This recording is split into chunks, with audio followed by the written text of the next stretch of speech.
Hi everyone, welcome back to this channel. मेरा नाम दीपिका है। आप सभी का स्वागत है। हम स्पोकन इंग्लिश के वीडियोस इस पे लेके आते हैं। All the videos are related to spoken English. तो मैं शुरुआत में जो स्टार्टिंग में हम जो छोटे छोटे सेंटेंसेस पढ़ते हैं, आज उन्हीं कुछ सेंटेंसेस को मैं आपको कराऊंगी। बहुत छोटे हैं, ऐसा नहीं है वो सेंटेंस हम जो बना रहे हैं किसी शब्द से उसी सेंटेंस को हम हमेशा लिख सकते हैं। नहीं, हमारे बहुत तरीके होते हैं लिखने के। एक ही चीज को बोलने के बहुत तरीके हैं। वाक्य अलग तरीके से बना सकते हैं बिना उसका मतलब बदले हुए। लेकिन जब आप शुरू से पढ़ रहे हैं, स्टार्टिंग से पढ़ रहे हैं, तो आपको अंग्रेजी की जब आप शुरुआत कर रहे हैं, जिन्हें आता नहीं है, तो वहां के लिए हम छोटे छोटे सेंटेंसेस बनाएंगे। तो शुरुआत हम छोटे वाक्यों से करेंगे और धीरे धीरे सेंटेंसेस बड़े बनाना सीखेंगे।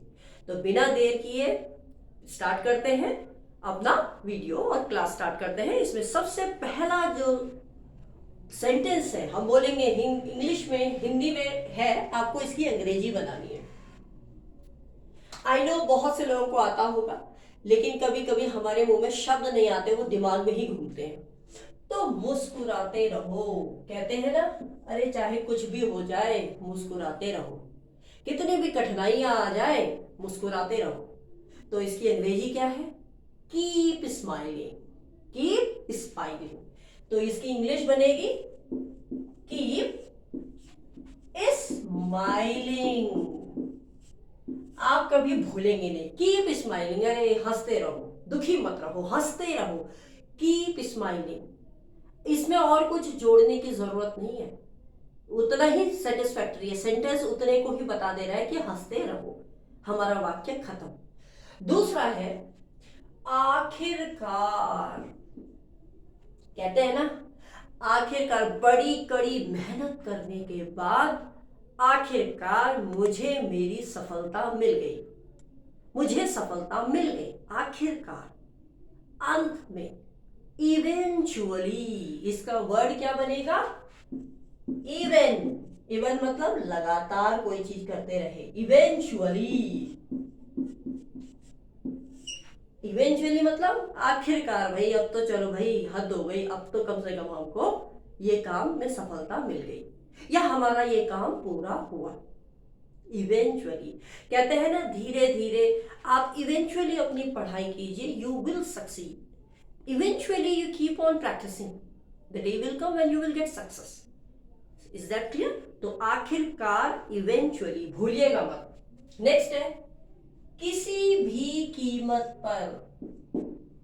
सपोज कोई बच्चा है या आप ही है, मुझे नहीं पता आप कितने बड़े हैं क्या हैं, but yes of course above 18 ही होंगे, राइट?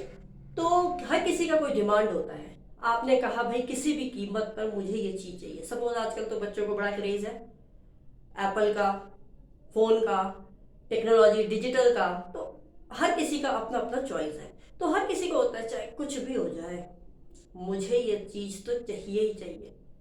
होता है कि नहीं होता है? हमारे साथ भी होता है। तो उसको बोलते हैं एट एनी कॉस्ट, किसी भी कीमत पर। Is that clear? अब इसको मैं ऐसे अगर बना लूं, भाई at any cost I need this book, I need this pen, I need this mobile, I need this TV, कुछ भी लिख सकते हो आप। मतलब किसी भी कीमत पर मुझको ये चीज चाहिए।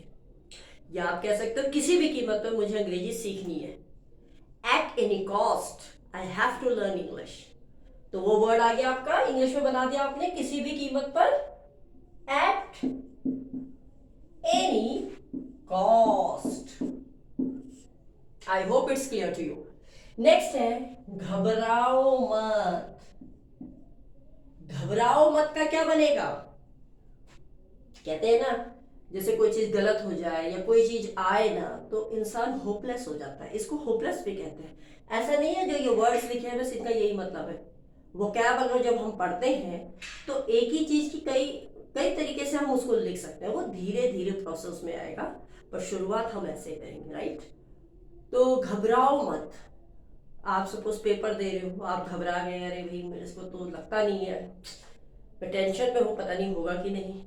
या आप अंग्रेजी सीख रहे हैं, बहुत से लोगों के दिमाग में ये कॉन्सेप्ट आता भी है, पता, अब मैंने ये देखा भी है, बहुत से लोग दिखते हैं रोडों में, मतलब most of the people when I go somewhere else I keep on hearing, वो बोलते हैं अरे अंग्रेजी मुश्किल है, तो वो वहीं पर क्या कर लेते हैं, उन्होंने अपने मन में धारणा बना दी मुश्किल है, पता नहीं हमसे होगा कि नहीं, और वो वहीं क्विट कर देते हैं।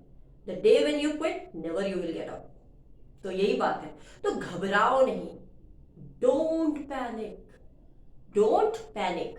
तो इसके लिए जो वर्ड बनेगा, सेंटेंस हम बना देंगे छोटा, डोंट। अब आपको मैं ये भी बता दूं, हमने डोंट अपोस्ट्रोफी टी लगाया है, ये हमने इसका कॉन्ट्रैक्ट फॉर्म है।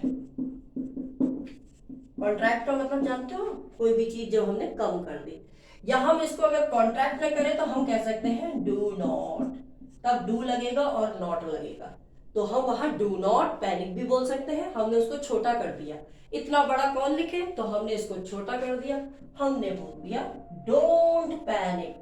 पैनिक का मतलब होता है घबराना, तो लिख लीजिए don't panic, PANIC, panic. I hope आप भूलेंगे नहीं। नेक्स्ट है अभी नहीं, अभी नहीं, अभी नहीं। देखो सुनने में तो ऐसा लग रहा है ये तो बहुत आसान है, लेकिन जब इंग्लिश बनाने बैठो तो लगता है इसमें क्या जोड़े क्या जोड़े, ये होता है, शुरुआत में होता है। अभी नहीं मतलब नॉट येट, मतलब अभी तक मैंने डिसाइड नहीं किया कि मैं अंग्रेजी सीखूं या ना सीखूं, या मैं अंग्रेजी की क्लास लूं या ना लूं। Not yet I have decided to take English classes. Is that clear? तो नॉट येट आप लिखेंगे not yet, YET, yet. I hope it's clear to you. Next है हिम्मत मत हारो, हिम्मत मत हारो। देखिए आपको उदाहरण से समझाते हैं, मैं जैसे आपको यही बोल सकती हूँ, आप सभी लोग हिम्मत मत हारो कि आप अंग्रेजी नहीं सीख सकते, ये दावा है आप अंग्रेजी सीख लेंगे, श्योर शॉट है। तो हिम्मत मत हारो, डू नॉट या डोंट लूज होप, उम्मीद, डोंट या डू नॉट लूज होना, होप उम्मीद।